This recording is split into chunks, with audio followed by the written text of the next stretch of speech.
going on, guys, and welcome back to another video. So today I wanted to make this video for anyone out there who is struggling once you've hit 90 in Mr. Pandaria Classic. It is extremely overwhelming. My first night and probably the next morning after I hit level 90, I was so turned off because I had no idea what I was supposed to be doing. You hit level 90 in MOP and a million dailies and quests open up on the map. It looks extremely overwhelming. There's a million different ways to get gear, whether it's your professions or heroics or justice points and rep, all this stuff. It was like super overwhelming. I was on the verge of being like, you know what? I don't want to do this. Like this isn't for me. But I figured it out. I talked to some people. I read some guides. I want you guys to know that it's not as overwhelming as it feels like it is. Okay.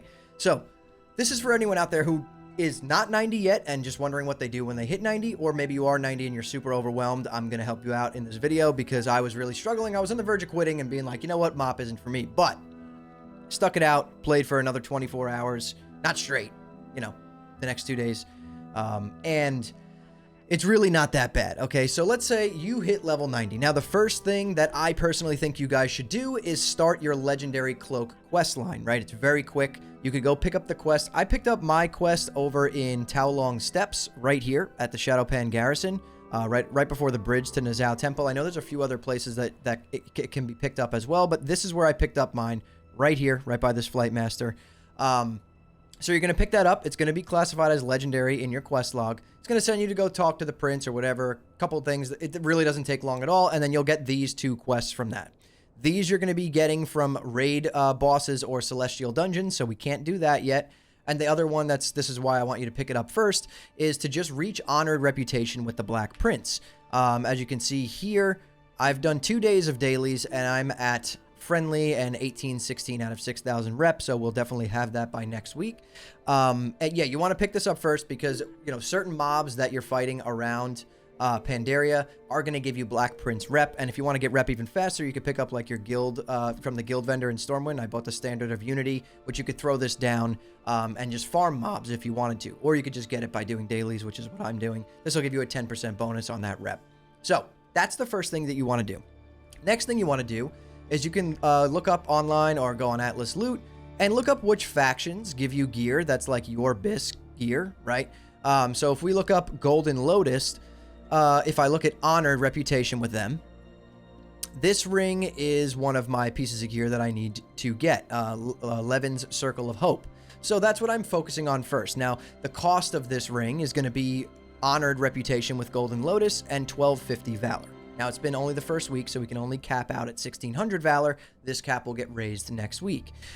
So my reputation with the Golden Lotus is currently friendly. I've only done 2 days worth of dailies, but by next week at some point, I will have honored and be able to buy that ring. So you're going to want to look through, you know, the reputations, the Shadowpan. You have, you know, pretty much the Claxi. These are the big ones, right? Claxi, Shadowpan, Golden Lotus.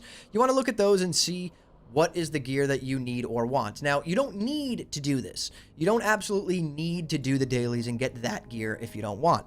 Another thing you can do is you can spam heroics to get 463 gear. That's what I've been doing. You know, after I do the dailies, it takes me, I do the Golden Lotus dailies and the Claxi dailies. Now, let me show you where these all are. So for Golden Lotus, they're going to be in Vale of Eternal Blossoms. You're going to go to the Golden Pagoda. You're not going to see quest markers on your map. You just got to go there. You're going to get 1 or 2 quests. You're going to do those, and then it's going to unlock those dailies. Those dailies will always spawn here at the Golden Pagoda. The other ones, the Claxi, are down here in Claxi Vests, right here in the middle of the Dread Wastes. If you didn't open this zone up or quest there, I would definitely go do that if you want those dailies. The Shadowpan are, like I showed you before, up here in Taolong Steps at the Shadowpan Garrison. So it's pretty easy. You can Google, you know, if you want to do other dailies as well. There's plenty of dailies to do in here. You have your farm over in Valley of the Four Winds. But that's what you would want to do. Open up your Legendary Cloak quest line, right? Get that started so that while you're doing other stuff in the game, you're getting rep for the Black Prince, and you'll just passively get to Honored, which is great. And then once Celestial Dungeons come out or the raids, you can start, you know, finishing that other quest. If you really want to min-max, you can do dailies for the rep and figure out which dailies you need to do for the rep for your class to get your BIS gear. Then you can be queuing up for random heroic dungeons, which are super easy and super quick. They're like, out of every version of Classic that I've played so far, they are by far the fastest heroics you are pretty much just AoEing down these entire dungeons in like 10 minutes. So it's really quick. You could cap out your Valor points, which I would definitely suggest doing every single week. Cap those out. But if you're on vacation or you miss a day or two, don't worry, because it's a rolling Valor cap. So when this cap gets raised, you never really missed out. You know, you can, like, let's say I had 0 right now and the cap gets raised next week. It will allow me to get the cap for this week and for next week. And it's going to work the same way with arena, you know, conquest points for PvP and stuff like that. So that's a thing you can do. They just enabled the fact that you can turn justice points into honor and honor into justice points. So let's say you want to gear up by just PvPing, but you want a PvE set. You can do either way that you want to do that. You're getting justice points while running these heroics anyway, justice and valor. And you're getting 463 gear, which is great, right? So we have a few more heroics to run before we're full 463'd out. I'm missing my trinket, which is really big. I crafted my engineering helmet. Okay, this is massive. For me, at least. You definitely want to do your professions. So if I look at tailoring here, once I get to 600 tailoring, if you look, you can craft up some really nice stuff. You know, and this exists for every profession. So if I look at the chest piece, the spell twisters grand robe, like if I wanted to craft this up, it's a massive upgrade for me. And all it requires is 6 imperial silk. Now, imperial silk is just something that you create 1 of per day in the Silken Fields in Valley of the Four Winds. In 41 minutes, I can craft another one. I think I have 3 in my bags right here. So in 3 days, I'll be able to craft that robe for myself. You can't really make money off this or anything like that. The Imperial Silk is soulbound, so it's specifically just for, you know, crafting your own gear. There's no reason not to use that cooldown once per day, and you're just getting free epics at that point. And then aside from that, you have the option to go PvP, right? I did some BGs last night. They were pretty fun. Farming the PvP gear is pretty easy. You can buy for cloth set, it was like 1,000 gold for the 450 set on the auction house, the contenders set. It was like 1,000 gold total for the whole thing when I bought it, which gives you a good amount of PvP power and resilience or whatever to just jump into BGs and start slapping people around. And then, the next pieces that you're going to be able to acquire with honor are going to be the dreadful pieces, which are 458. They're a slight upgrade, 8 item level upgrade, but you get some nice things, right? Like these 2 trinkets that I'm looking at right here. Let me move my screen so you guys can see. These 2 trinkets give you a set bonus of PvP resilience increased by 5280, which is pretty huge. So, you know, it is worth farming that honor set in BGs if you want to move forward from there. And aside from that, right now, aside from capping your Valor points for the week, getting your heroic gear if you want, maybe doing dailies for some of that reputation gear if you do want that in the future, if you're seriously trying to min-max, doing your farm in Valley of the Four Winds, doing some PvP. There's plenty to do in MOP if you want to, but keep in mind Celestial Dungeons are coming out in a few weeks anyway, and then all of this stuff is going to kind of be irrelevant, right? Because if we look up our Celestial Dungeons, well, we can't look at it on here, actually.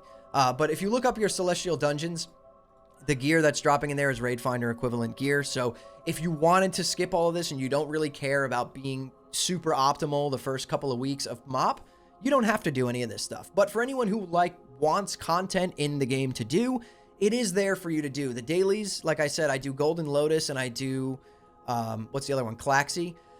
I do all of them within 30 minutes. Both zones are done within 30 minutes. It's super easy. I craft my silk, and then that's it. So once I get all my heroic gear, this character is pretty much done until the raid comes out. I've leveled up my professions. Engineering is 600. Tailoring's almost there. I'll get it by doing the Imperial Silk. So yeah, it's overwhelming when you first hit level 90, but when you actually sit back and realize what it actually is, it's not that overwhelming. None of it is absolutely mandatory. You can play how you want to play. You know, if you just want to BG and farm a whole PvE set by BGing, you can. If you want to farm a whole PvP set by doing heroics, you can do that as well. It's pretty nice. Like, you can actually just play the game how you want. It is a lot of content, and it feels overwhelming because as a classic player, we're not used to having content in the game that we can do every single day. It seems daunting, but at the end of the day, this is what everyone complains about that they want in Classic. They want content to do every day, a reason to log in every day. You have that here in MOP. So yeah, it is a little overwhelming. Don't get sucked into the trap that I got sucked into in my brain where I was like, oh my God, this is horrible. Like, I don't know what I should be doing and what I shouldn't. Once you sit down for like literally 30 minutes and just figure out what you want, what you're trying to achieve with your character, the path becomes very clear. So I wanted to make this video to help anyone else out, you know, who could potentially be struggling with that and like freaking out in their head. Like, oh my God, I don't know what to do. There's so much happening at level 90. It's really, really not that bad. And if you're not level 90 yet, when you get there, at least maybe this video could help you out as well. If you guys are struggling to level and you want some help and you need a guide, use my Rested XP link below. I earn a small commission when you guys purchase the guide. It really does help you level super fast, and leveling in MOP is pretty damn slow. But if you just like doing it the old school way, like me, and you just like questing and then maybe jumping into some monkey runs or some Mogu spam or some dungeons, do that as well. Either way, whatever you're doing, I'm sure, you know, at least if you're enjoying it, probably having a good time. But either way, I hope this helped you guys out. Like the video, subscribe to the channel, head over to my Kick, kick.com/hammerdance. We're pushing for partner on Kick this year. I want to be partnered on there by the end of this year, so any support that I can get from you guys really would help. If you don't even watch, drop me a follow on there, and when you get pinged in your email or whatever when I go live, just lurk. Open it up and lurk on another screen. I got to push those numbers, and I really would appreciate all the support. Anyways, guys, thank you all so much for watching and listening in. I'll see you all in the next one.